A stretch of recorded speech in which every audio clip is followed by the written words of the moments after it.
I've seen too many contractors go bankrupt, in large part because they don't have the business processes in place. And if they do, they're not communicating them to the customer. So welcome to the podcast today. We're super excited to have Scott Reib on with us. Welcome, Scott. Hey, Brad, thanks for having me. This one is something I've been really excited about. This is an aspect of construction and any business that all of us need to spend more time on, Scott. And Scott is America's legal coach. And something that intimidates, I think, many of us is when we start talking legal issues, litigation. And I think you have a really interesting focus, right, that most of us can apply to our businesses. And so essentially, I know a lot of us treat lawyers as emergency rooms, as opposed to primary care. So maybe walk us through a little bit about that understanding and basis. Yeah. And so, I'm a legal coach and small business lawyer, and I work with entrepreneurs as they build, grow, and scale businesses. A lot of those people are contractors of all kinds. And what I found over the years, and I've been doing this a long time, is that people weren't coming in to see me until their house was on fire. So they had a big problem. And we could put out the fire. It'd be really expensive. And then they'd be kind of slightly upset, even though we won. And then they'd go away and make the same mistakes again without calling me. They'd rather flip a coin, Google, dial a friend, than call me. And it was because my model was broken. We were charging by the hour, just like all the rest of the lawyers are. And no one wanted to call me because money would fly out of their pocket. And so I went back to the drawing board and created a plan where entrepreneurs could have unlimited on-demand access. So they would, with a monthly fee, so they would know what their budget was. They would know it wouldn't cost them more money to ask questions. And suddenly everyone's calling me to talk, and we're avoiding problems. And so we became primary care rather than an emergency room. I love that analogy. I mean, the preventive maintenance is really important. And I think this is how it applies to me, Scott, and correct me if I'm wrong, but in the time that I've had my business, and I've talked to many contractors, and so many of us get to the point where, just to give a good analogy here, we get to the end of a project as a contractor and there's an amount due, right? And so there's a balance to be paid out. And there's always this struggle between a client that's like, hey, there's items not complete, things are not finished. And yet the contractor's like, well, I need to be paid. And so they have this kind of tug of war. And ideally, in most circumstances, you find some agreement or some commonality and you can figure out, okay, let's create some valuations and we can close out this project. Right. Not many times, I say sometimes you may get bad apple, bad client, maybe they had a bad experience. I mean, there's a lot of basis for this, but the client's like, well, I'm not going to pay you. And the builder's looking at this like, well, do I spend good money after bad? I could spend a ton of money on legal fees to go get this small amount back. And so a lot of times small builders, small contractors end up walking away from a project with money on the table. They weren't compensated because, they just didn't have either the horsepower or financial means to go fight it. And What's interesting to your point, Scott, is that there's a lot of steps that could have been taken much earlier, whether it be expectations or in the contract or understanding, so that you don't get to that point. Right. Yeah. A lot of people are, starting these contracting businesses, and they're, it's them in their truck, and that's okay. They do handshake deals. They get paid most of the time. They have really good margin because it's just them. And so it's okay. And then as they start to grow and scale, they don't change their practices, and they're still doing handshake deals or just handing them kind of a basic quote. And then they get caught on one of their bigger jobs where someone's not happy with something or pretends not to be, and they don't pay them. And then they have to come back and start fixing it. And so what we help people do, and what contractors should be doing, is creating really clear quotes that have really clear terms and conditions that explain exactly how you're going to get paid, when you're going to get paid, and what happens at the end of a project. There should be forms that are signed at like, hey, we've completed the project, and they sign off on it's complete.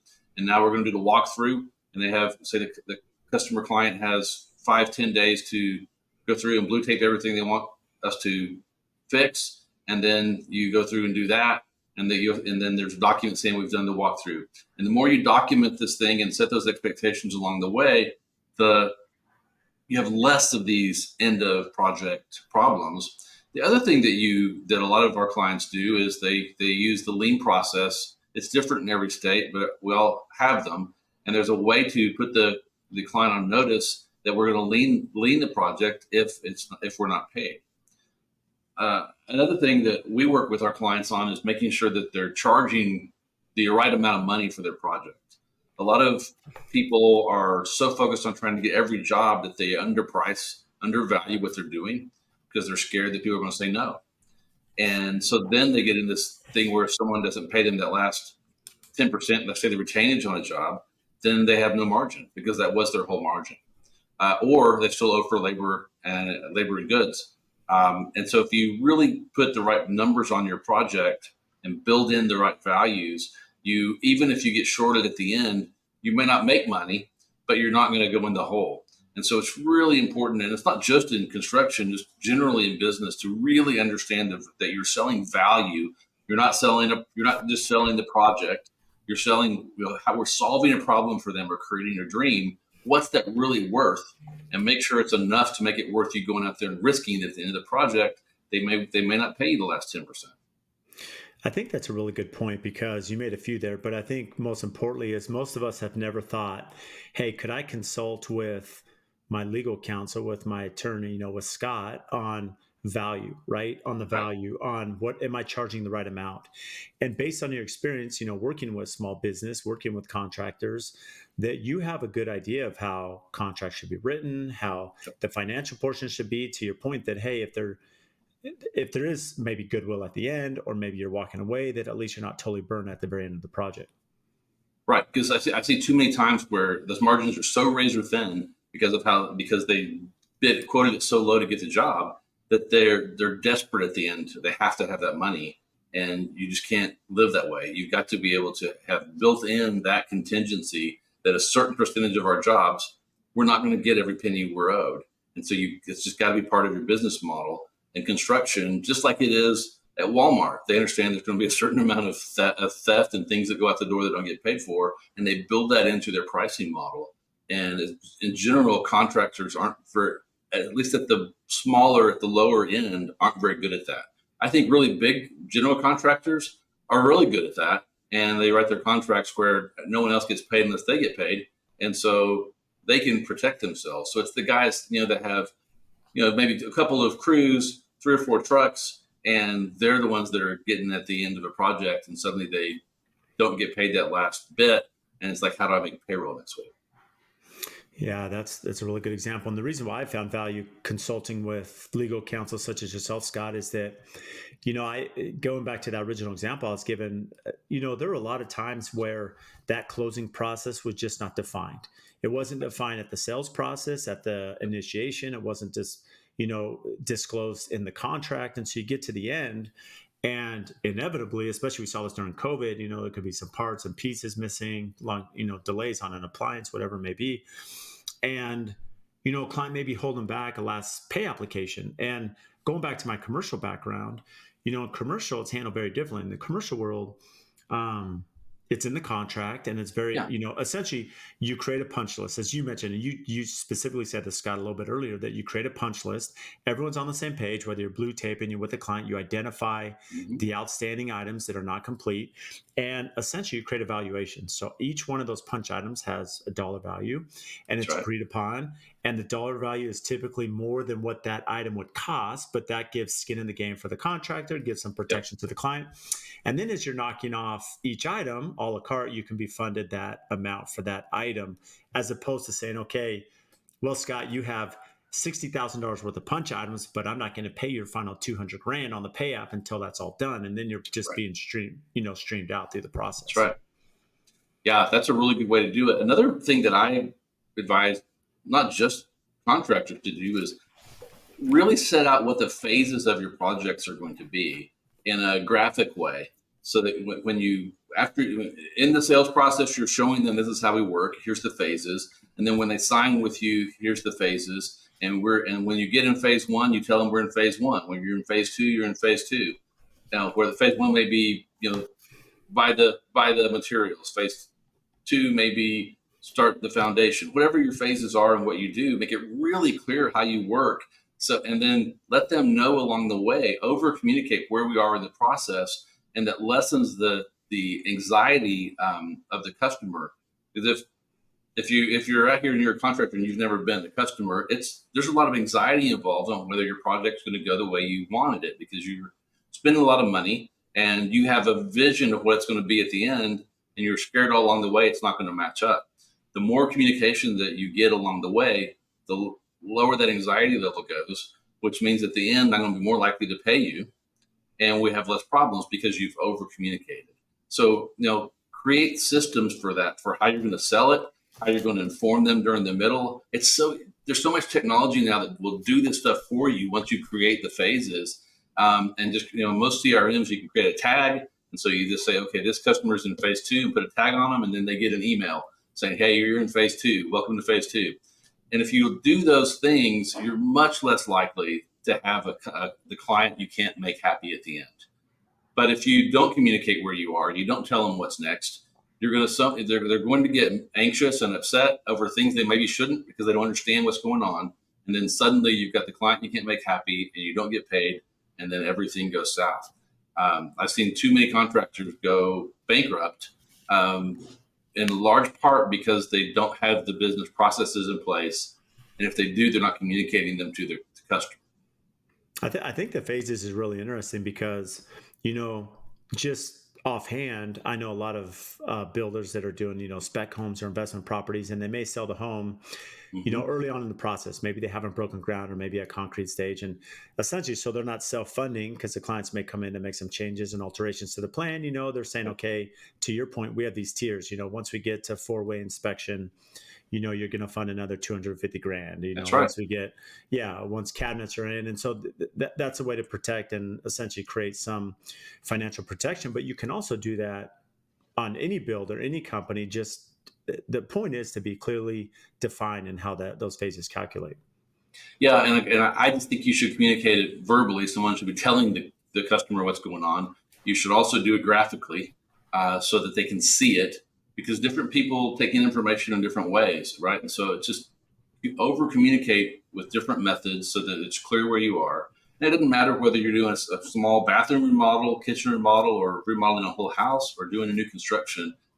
Anything you're doing, there are phases to the project, and be creative with it. Maybe put some branding into what they're called, even, so that it's your process, your system, and it's different than everyone else's. And then that adds to your unique selling proposition when you're in front of the client trying to sell them, because no one else is doing it, right? Most contractors aren't going to that trouble. And so then you go to the top because you're over communicating. You seem like a professional, and you're more likely to get that job at the higher value than maybe you are now at a lower value. So with this analogy you gave about the primary care as opposed to emergency room, you mentioned that this format is much more beneficial to us, the user that's going to be hiring your services, because we have access, right? What do you find now that you move to this format? Questions. Typically, how are you consulting? What are the questions being asked by your clients from you on a regular basis? We kind of touched on the value and the money side, but what are some of the other aspects you see new businesses and companies such as myself struggle with? We do a lot on the asset protection side, where we're setting up corporations, LLCs, and where we have what we call a Shatterproof structure, and that we do for all our clients, so that they have a custom plan to protect not only their personal assets, which is important, but the business assets from them personally. And so we create those structures for them. And then we also, as contracts come in, because a lot of times you're being handed the contract from, maybe you're a sub and a general's handing you, then we review the contracts, highlight the problem areas. Sometimes you can negotiate them, sometimes you can't, but knowing is half the battle. So at least we know what the problems could be, and so they can work through those areas. The other big thing that we do is on branding. So many entrepreneurs don't own the brand that they're building. They have, they got their LLC, they registered it with the state, and they think that they own that name. And they find out years down the road that someone else had a very similar name, and suddenly they have to rebrand. You get these demand letters all the time saying, hey, you're infringing on our trademark. We are this brand. You can't use it anymore. You have 30 days to cease and desist. Well, that's a real problem. you're going to lose momentum because you've got to stop and figure out what brand can we be. Then once you get a brand that you think will be approved, you have to start redoing all your website, digital, your business cards, all that stuff at a high price. And then you have to go through a trademark process that you should have gone through in the beginning to see if you can actually own it. And so that's a big part of what we see. Well, you got my attention on a few of these already. And so, Scott, let me ask you this: branding. Let's touch on this last one. I think anybody listening that has spent time to build their company, their brand, what would it take to say, okay, Scott, we need to enlist this? When you're looking at, I know budgets will vary, so it's not like you need to quote this here on the podcast, but essentially timeline, what does that entail to say, okay, I want to protect my website, my brand, my Instagram handle, whatever it may be, that way I don't have someone else either copy it or be out there unknowingly, and then they're sending this cease and desist letter.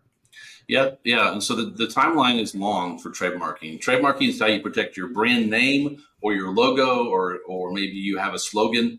Those are trademarks. And the trademarks application gets filed. You have to pick a class. Like we talked about construction, so we'll stick with that construction.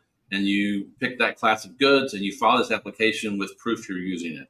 And then it gets into the trademark system. And we're seeing it take 6 to 8 months to get assigned to an examiner. Once an examiner picks it up, then they decide, does your mark merit actually getting protected? Sometimes there's some back and forth on some things where we can maybe change what we're asking for a little bit to get it approved. Then they either approve it or deny it, and then there's another response level. So it's usually taking 9 to 12 months to get someone through that process. I will say before COVID, it was more like 6 months, and so things have really drawn out. I don't know why. It seems like lots of things have gotten that way where it just takes longer now. I think people just slowed down, truthfully, and just don't have the urgency they used to have. But so it takes some time. So, make that decision early because you're going to have to wait. And then, during that time, you're kind of in this no man's land where you might have a brand you can use and you just won't know. So the earlier you can start that process, the better. Yeah, so this is something essentially, for expectations, you're probably about a year process, give or take, Yep. But it's something you should start right away because you never know as your company and brand continue to grow, exposure's out there. So this is just a protection. Yeah, I had a client come on board with us a few years back. I was familiar with the company because I knew the first owner. He had sold it to these guys, and during one of our first calls, I started asking questions, and it came up that they did not have a trademark for the brand name, and this was a wedding DJ company actually, and they were in 8 states at that time, and they didn't have a trademark. So the danger at that point is if you file your application, you're alerting the world that you're using that mark, including the people that might have that trademark. And so the possibility of you getting attacked at that point is large. But they went ahead and filed it, and they managed to get it through. But had they not, they would have had this 10+ year company that was doing multi-millions of dollars, 8 states. They'd had to rebrand all of that and then go through this 12-month process and hope, cross their fingers, that it was good. So, I just can't say it strongly enough that if you're starting out in business now, this is the time to secure your trademark. It's not expensive. It's an investment because it makes your business more saleable if you own the trademark and own the brand than if you just think you do. So do that as soon as you can. If you haven't done it, the best time to start is now. So don't beat yourself up over it. Just do it. Find someone that can help you do that. We'd love to help, but find someone that can help. That's great advice. Even along that point, not just the company and branding, but you mentioned any taglines you may be using. That would be important as well, especially have them on your truck or your website or business cards. All this stuff needs to be protected. Yeah. Go ahead. Sorry, Scott. When we talked about doing the phases, and so if you create a graphic of these phases for the way you do business, that isn't probably trademarkable, but you could get a copyright on it so that no one else can steal it. So there's all kinds of intellectual property that we have in our businesses that everyone's just kind of overlooking the possibility of someone could steal that. Like you have an employee come in and they work for you for a couple of years, they take your phases to go start their own company. Well, how are we going to stop them? One of the ways is if you've copyrighted your processes, then they can't use that exact process and they'd have to change it. And that lessens their ability to compete with you. So it's much grander than even the surface level where most of us are thinking of website, company name, taglines, Yeah. but you're speaking of documents we have, how you estimate, how Hmm. we're essentially the whole system, the process of that journey from the client interaction, that first interaction until they move in. Yeah, if you're being really thoughtful with it and being creative and making it your own, then most likely copyrightable, and there's a way for us to get you protection so that you're, like I said, so people you work with and for you can't steal your stuff and go compete against you unfairly.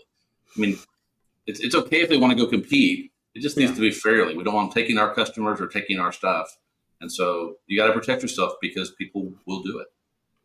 Now, the asset protection is really interesting because I know there's a lot of layers to that, but Mhm. essentially, as companies become more successful, they may have other investments, they may have brick and mortar, they may have equipment, they could have, personal, aspects, to their individual income. And so, asset protection, essentially, you're trying to create layers so that if, let's say, there's an accident in relation to the company, that some of the other assets, are arm's reach away and protected, right, from That's right. that potential lawsuit.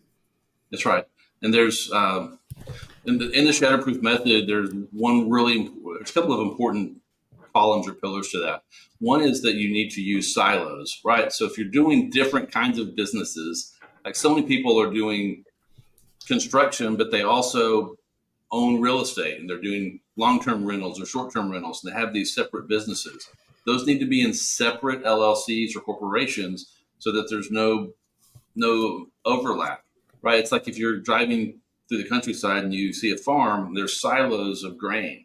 They put different grain in the different silos because if you mix them up, they're kind of worthless. So it's the same thing with your business. So make sure if you've got something that's a distinctly different business, that you put it in a separate LLC so that it doesn't affect the others. And so that's a real big part of the asset protection that we do. And that's all the stuff we've talked about today is in my book, The Shatterproof Entrepreneur. If someone wants to go deeper, they can get through all that stuff there.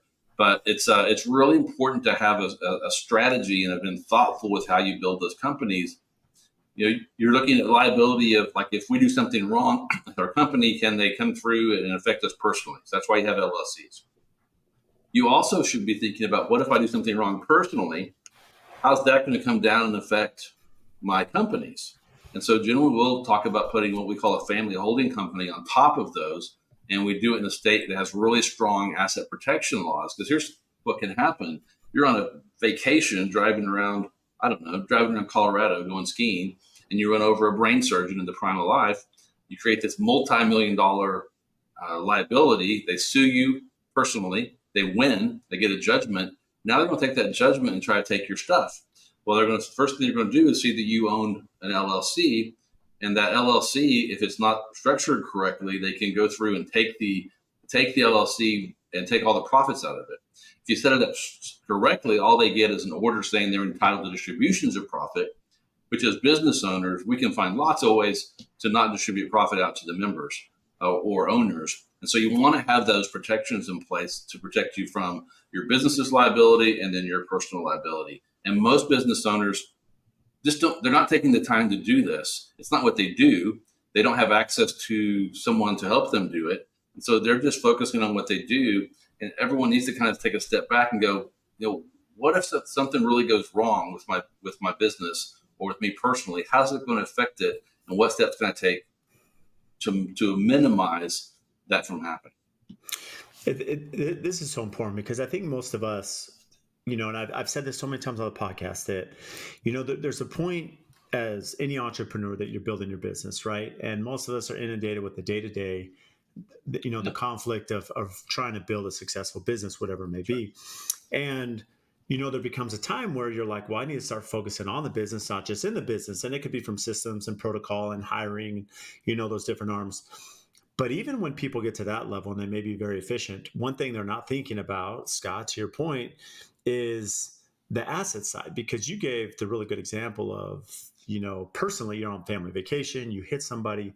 Well, now you're dealing with a whole different, and even on the builder side, I think a general contractor, it has to be very finite in the sense when you talk about the silos, you could be self-perform in different aspects of your construction. That's And right. let's say you have a cabinet shop, and that cabinet shop now does a job for another GC, or they have an injury or something. Hmm. Now that could be connected to the parent company. And so That's right. that's why you're essentially trying to create these separations, personally, business, and then even layering the business side. That's right. Exactly. And it's really not that hard to do. I am a crawl, walk, run kind of guy. So if you don't have an LLC at all, let's get one going. If you've got one, then let's add a layer. Get used to working in that, and let's add another layer, because it can be made so complicated that it makes it hard for you to do business. And we don't want to do that. But we want to make sure that you're being thoughtful about these things and taking logical steps to protect your business and your personal assets. I love that. Based on this conversation, I think a lot of people are pretty intimidated by the legal. They don't know where to Yeah. start. You mentioned the primary care is much more beneficial because now you have someone essentially on call.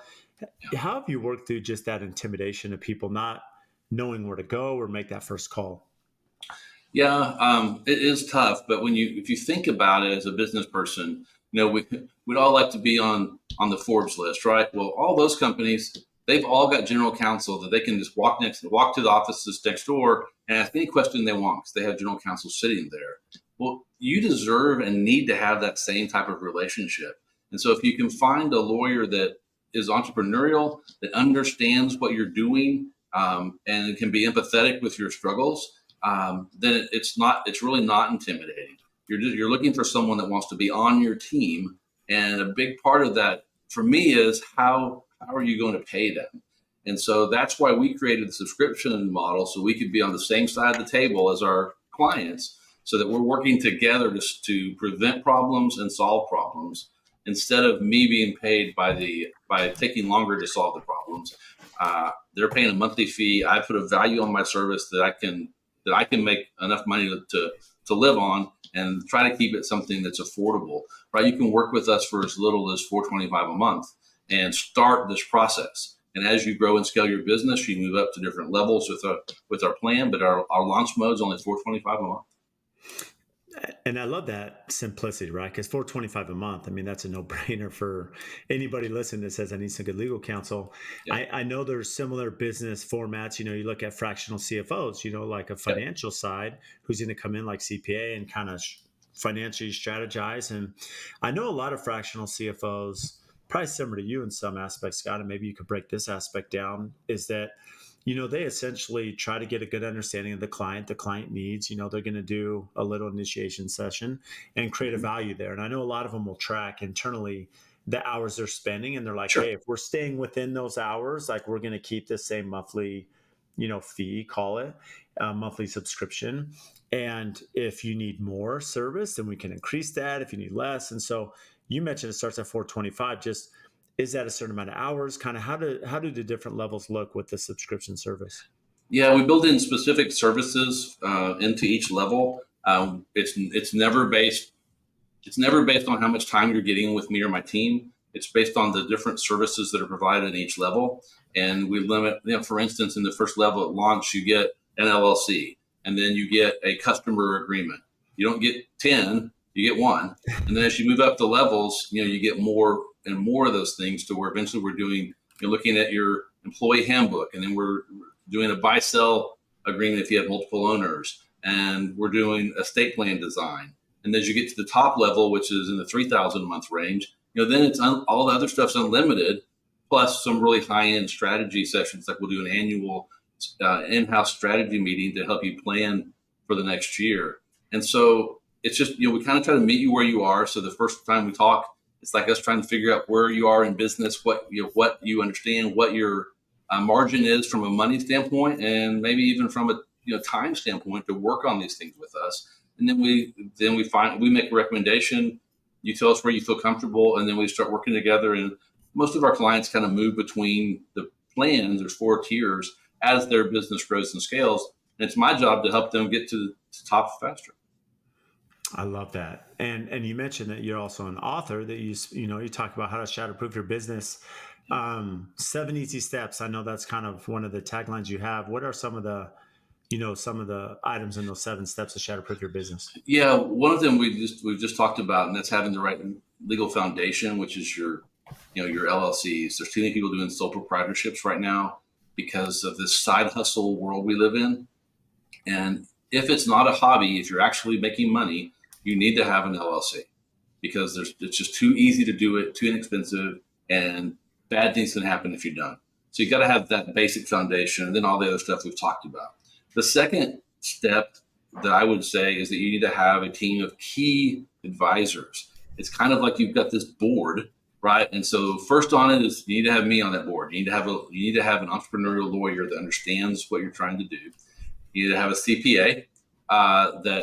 That's how you keep score in business is money. They're the masters of that. They can teach you how to set up your books, your chart of accounts, how to read financial statements and keep track, and then help you keep as much of your money as possible. So you're looking for a CPA that's really willing to strategize with you, tell you where the lines are, what you can do to pay less taxes, right? So you can handle that.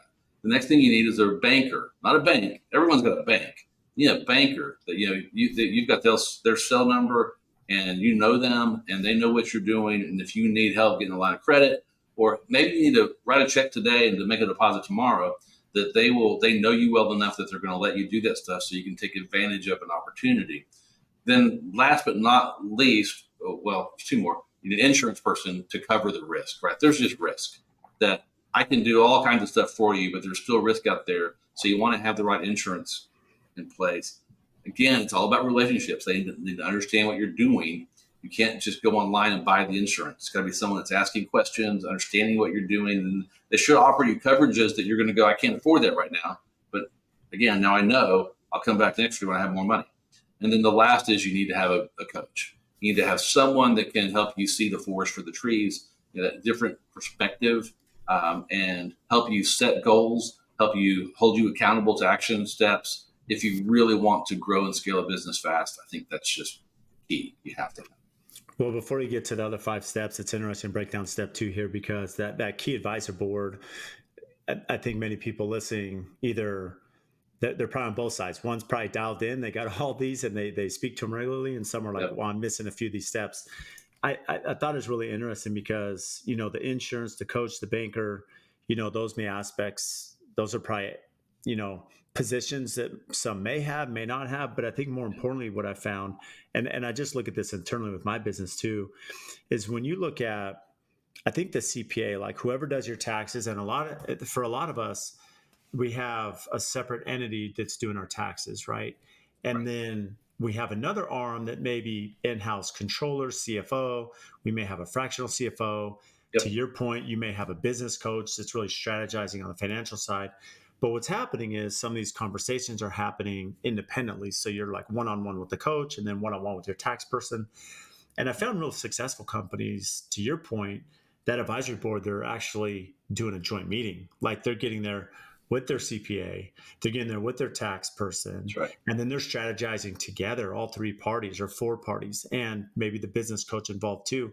Because now everyone's on the same page and everyone's aligned with the goals. And to your point, you're really setting up from chart of accounts to everything, the best way to format the company. Yeah. And then after that, kind of step 2 of that is that after those meetings, then they all know each other. They know that it's okay for them to talk to each other. And so that you may ask your attorney a question that's like, well, there's really some tax things baked into that question. So they call the CPA, they discuss the issue, come up with your options, and then they present you with options. And instead of you having to be on a phone call with them going through the minutia, they give you the options of what you can do, because that's all happening in the background because you've assembled this team of people that are working on your behalf together. And so it frees you up to work on your business. Because most of us, the struggle is, and you mentioned this earlier, is that we're so busy working in it that we don't get to work on it. And so you could also get very busy talking to all these advisors. And so you want them to be doing some work for you behind the scenes, because then it's a real lever to get to help you move forward faster, because they're doing things that you can't do because you don't have that experience. And you don't really need to know every little bit of it. You just need to know, hey, here's the solution. Tell us yes or no. Well, and you beat me to the punch in one aspect, because there's one aspect where you're, game planning for end of year and taxes. And of course, we're in January now. So ideally you're having these conversations now, every quarter, whatever it may be. But a really important aspect to this, something that I just went through personally with my business, is you start looking at number one, having LLCs because there's tax advantages, not just in protection, but also asset, moving land and deeds. And so, to your Mhm. point, when you have LLC set up and you have your legal, so you have Scott on one side, and then you have your tax, company on the other side who's doing your tax as well. Mhm. Those two are conversing too, saying, here's how we can asset protect some of the items in the Correct. business. Here's how you can move it tax exempt. Here's how you can protect yourself. And so these conversations are fluid, they're happening, and it's really important that there's that camaraderie between all the parties. That's right. It's so important. And most people are, even if you have these people, you're not using them in that way. And so you're really missing out on a lot of the value in paying these people is to have them working as a team behind the scenes when they can. And then I loved your idea of the actual board meeting where you're presenting problems that you're having and letting them help you strategize and solve those problems together. Yeah, it's just incredible, and that's why I was so excited to have you on, Scott, because you have me fired up this whole time. You mentioned LLCs and the advisory board. What are some of the other steps that you've counseled with companies to be shatterproof? Yeah, the next one would be document everything. We've kind of gone over this too, that you've got to have written contracts that are clear, unambiguous, reviewed by lawyers, if not written by lawyers, so that you know they're enforceable. Or if there's something in it that's questionable whether it's enforceable or not, you know that that's the case, and so you know not to push too hard on those issues. But you want to have those written in a friendly way, but you need to have them documented.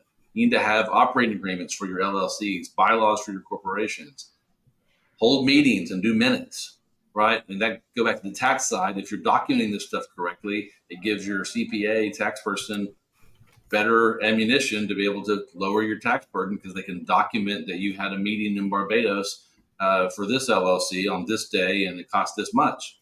But if you don't document that stuff, you can't do it.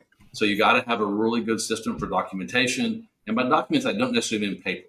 It can. I encourage you to be as digital as possible and use as little paper as possible, just so that you can have the ability to work anywhere in the world at any time.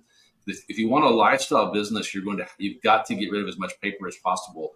Otherwise, you're really tied to a location. So that's kind of some free advice there, but I would do that. And then kind of the next thing to do, shatterproofing your business is, and we've talked about this, is own your brand.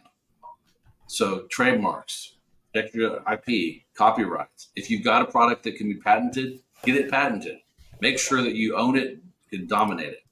And then kind of the last one, and it seems like we shouldn't have to talk about this, but don't use other people's stuff.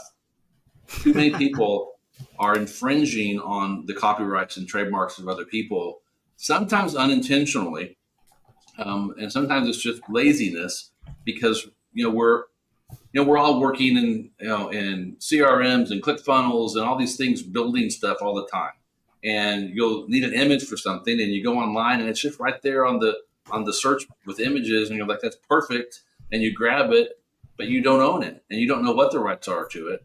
So go to a site where you can buy the images, secure the rights to use it, so that there's no question that you own those rights. There's no defense to it. If you use a copyrighted image, and every image that's produced has a copyright when it attaches to it when it's created.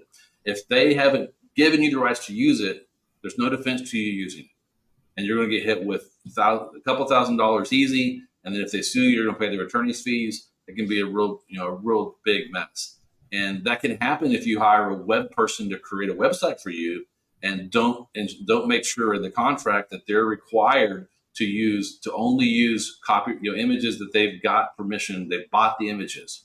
You want to have that documented clearly, and then they should be giving you the proof so that you have it in your pocket. If someone sends you a letter that says, "Hey, you don't have a license for this," you can say, "Yeah, I do. Here it is," and put it out there. But those are some of the basic steps that if you want to be shatterproof, and shatterproof business is one that will bend and not break, you've got to follow those basic steps. It's really good counsel. When you talk about the infringement, and you gave the good example about photos and websites, where do you find businesses struggling with infringing or copyright issues? Outside of that example. That's the really big playground right now. It's still websites and web funnels where because you're doing them so quickly. People are just being really lazy, or the people that are paying to create them are being disingenuous, and they're giving you things that they know they shouldn't, because they're not going to be on the hook. The owner of the website's on the hook, not the person that created it. And so that's the really big area. And then the other is that trademark infringement that we talked about earlier, where you're using a name for your company that you don't own.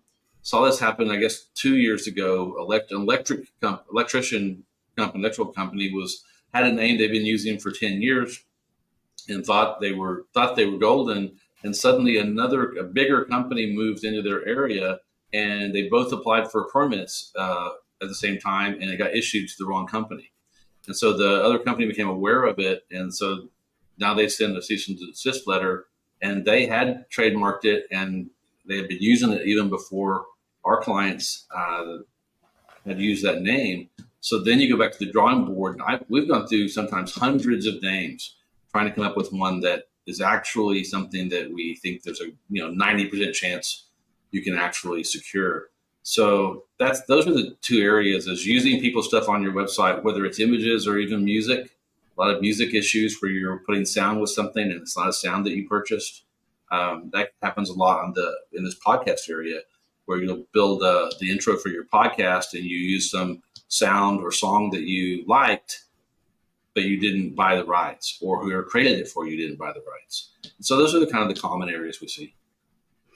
Yeah, those are good examples. And it's interesting when you speak about just the rebranding. I just think of how concerning that is for any business that's spent years to build their brand, their name, their logo. And, to get that letter, it'd just be so disheartening to have to go through and essentially rebrand where most people know you as that. And now you're rebuilding the whole entity, if you will. Yeah, because we're so tied to it, right? It's like we become the brand. And it's not just that we have to have a new name and do more marketing and spend money. It's a real gut punch, and having to become something new when you didn't want to. We don't like change, period. But when it's forced on us, we really don't like it. And so, just don't be that guy. Get it done now while you can do it on your own volition. The reason I love your program so much, Scott, is because, and you brought this up a little bit ago on the podcast, is that so many things in business, right? Every day we're managing risk, right? We're trying to understand the risk associated with what we do as a company. Contracts, essentially our divorce agreements. They're there that if there is a divorce, we have some language there to determine how we transition right from here. Yep.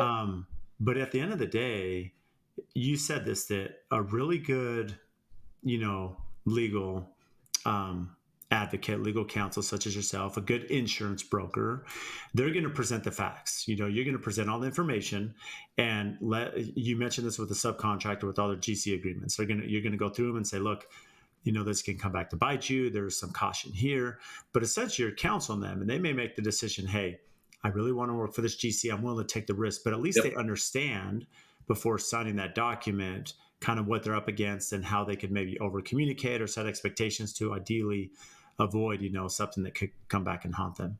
Yeah, exactly. Yeah. And then as we go through the process, and that's why we call it legal coaching, we're trying to help not just show them the areas, but explain to them why it's a problem and how it could affect them, so that they can, ask better questions, make better decisions when we're not around too. Yeah, and that's understanding where they can, because they can't have you 24/7 on speed dial. No. For all these issues come up. Well, along the contract and document side, what is signer's remorse? Yeah, signer's remorse is when we've all done it. Everyone has signed a contract and then woke up in the middle of the night and said, "Why did I sign that? I shouldn't have done that. I got sold into it. I really shouldn't have done it. It was too much money." Or you signed it and gone home, and your significant other has said, "Hey, why did you sign that contract?" And so you have this remorseful feeling, like, I wish I hadn't done that. Or something pops up in the contract that you didn't realize was there, or didn't understand was in the contract. Well, that can all be avoided if you have legal counsel reviewing it for you. That's the easiest way, right? You're going to avoid that because they're going to do what you said, show you the problem areas. But I've got a system that we teach people how to go through a contract, mark it up in a systematic way, so that you can know that you're not going to have these surprises when you wake up the next day of, oh, gotcha, you signed it, but didn't understand it. Have you ever had an experience where typically when you're going through the red line contract language, right? You're going back and Mhm. forth. It's clearly outlined, typically it's a live doc, but everyone's identifying where you're making red lines. Mhm. Have you ever had it where you get to the final version, everyone's essentially agreed, perfect, it's sent DocuSign, and changes were made to that contract from one of the parties without advising the other? I haven't had that happen. And the only reason I asked, that happened to me where, and I would imagine that you've probably protected this, that, for us, Yeah. failure early on in my career, we're going back and forth with a pretty savvy client that, unbeknownst to me at the time, had been through a lot of litigation before. And Mm. so we had essentially identified, all the terms that we're going to change. And on the very last version they sent back, they made changes. But this is why it's really important, to have someone like you that would actually, whether it be a word count or their layering, to figure out that nothing's been changed. That's right. Yeah, we haven't had it happen, but I guess it could have happened, and we just don't know it. Well, that's good. If you don't know it, that means you're Yeah. in a good place. When you speak about the art of documenting the deal, what does that entail? It's real similar to that. The signs remorse is how do we review a contract to sign it and not feel bad about something that was in it we didn't understand.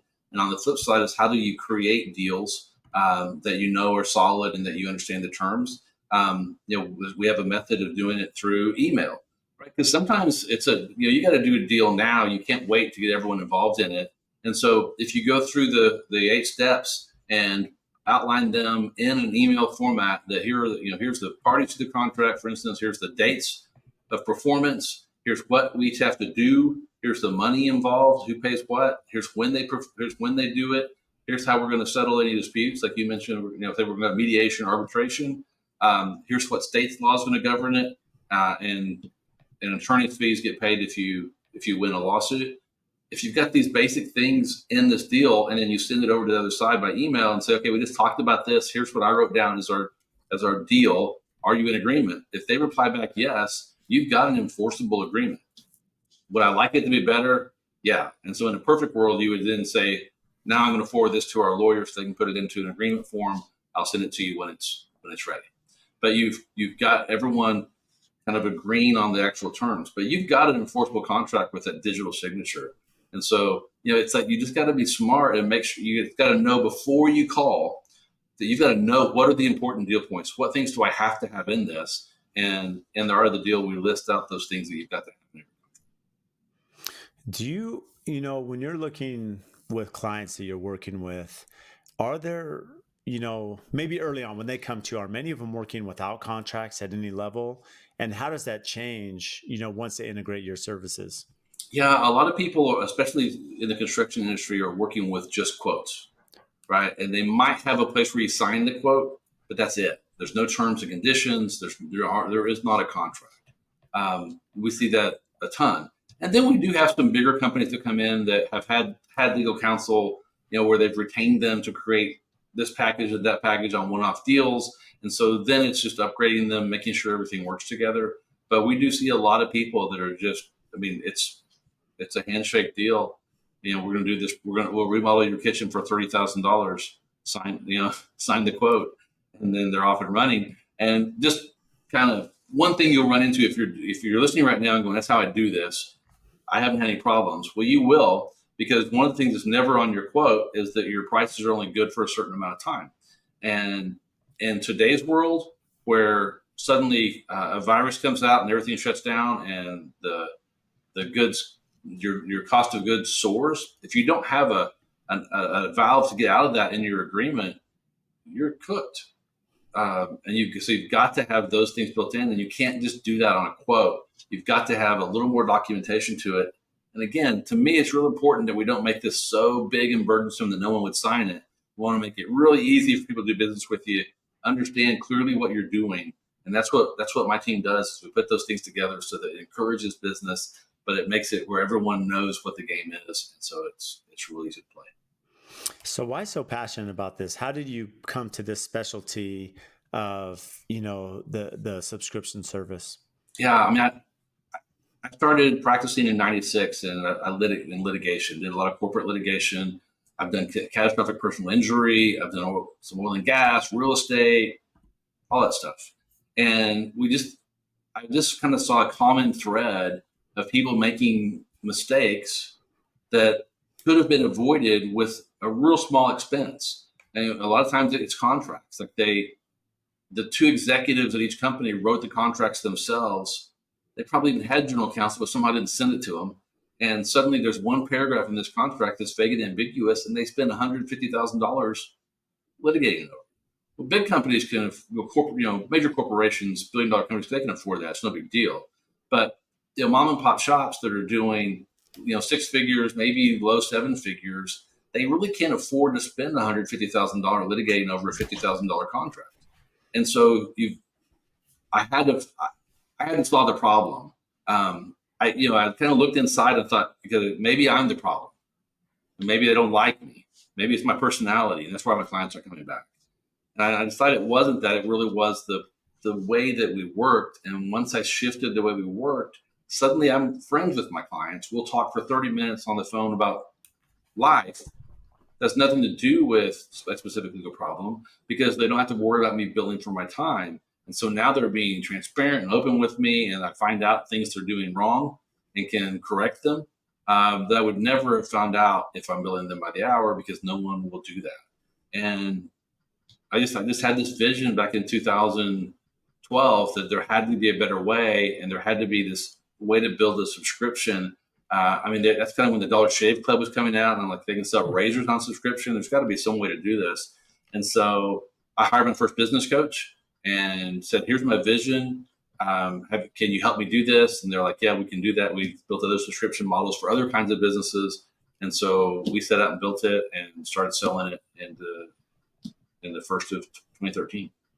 That's incredible. So, you're 10 years now in business. How has the business transformed from then until now? A ton. I undervalued the service at first, for sure. Like And most of us, then, right? to try to get business. And then I also underestimated how difficult it was going to be to get people to do it.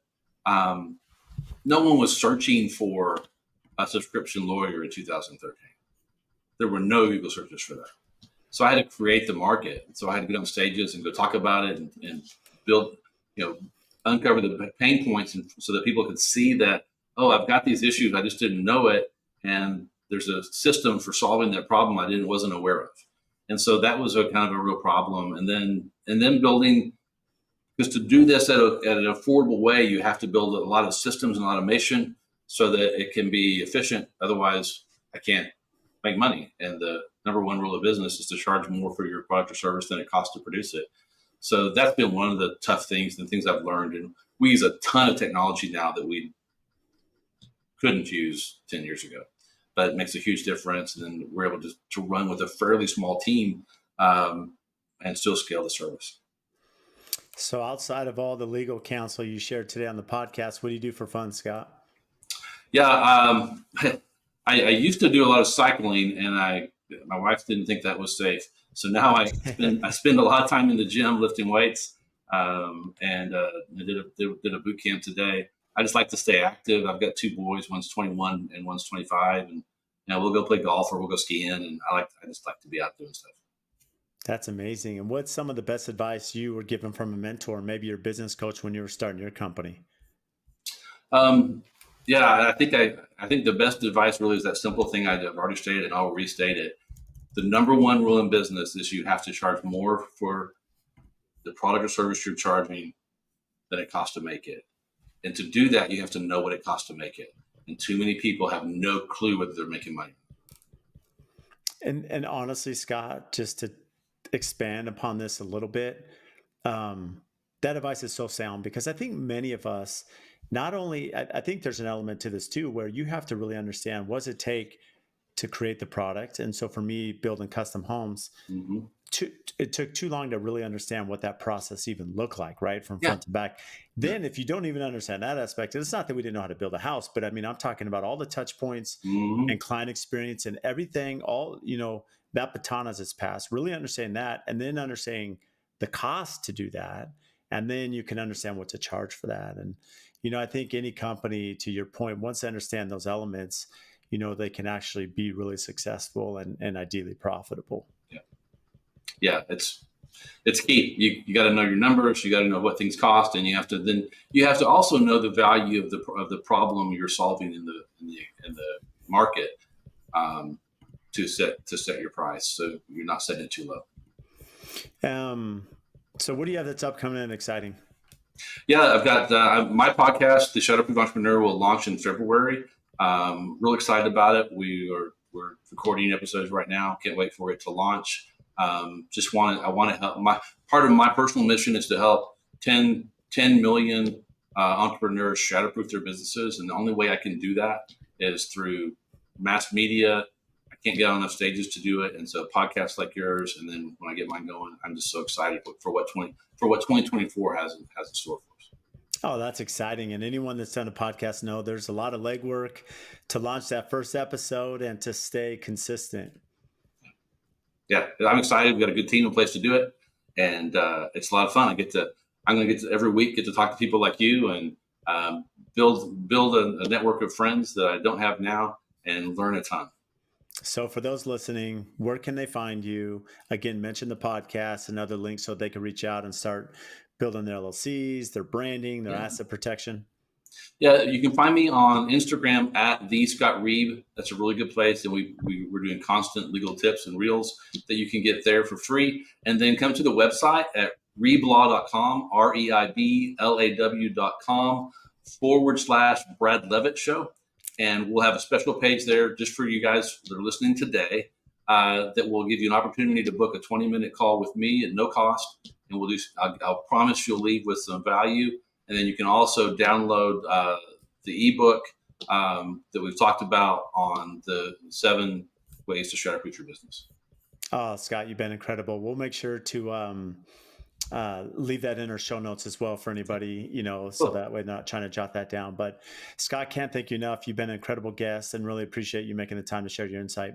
Hey, thanks, Brad. It's a really good time. If you get value from the show, please support us by giving a 5-star rating and review on whatever platform you listen to. And I also have a favor to ask. We've had some incredible guests that come on and share their wisdom, their knowledge about their business. So if you have friends or family members that could benefit from those episodes, please share it with them, as well as any other business owners that you're networking with that could get value from the podcast or certain episodes. Please share those as well. Again, subscribe, make sure you're following. Any questions that you have, topics. We've had listeners reach out about certain guests that we should have on the show. Again, brad.l@aftconstruction.com. Email me for topics to address, guests that we should have on, and even if you think you'd be a great guest for the show. So again, thank you for all your support, and we'll see you next time.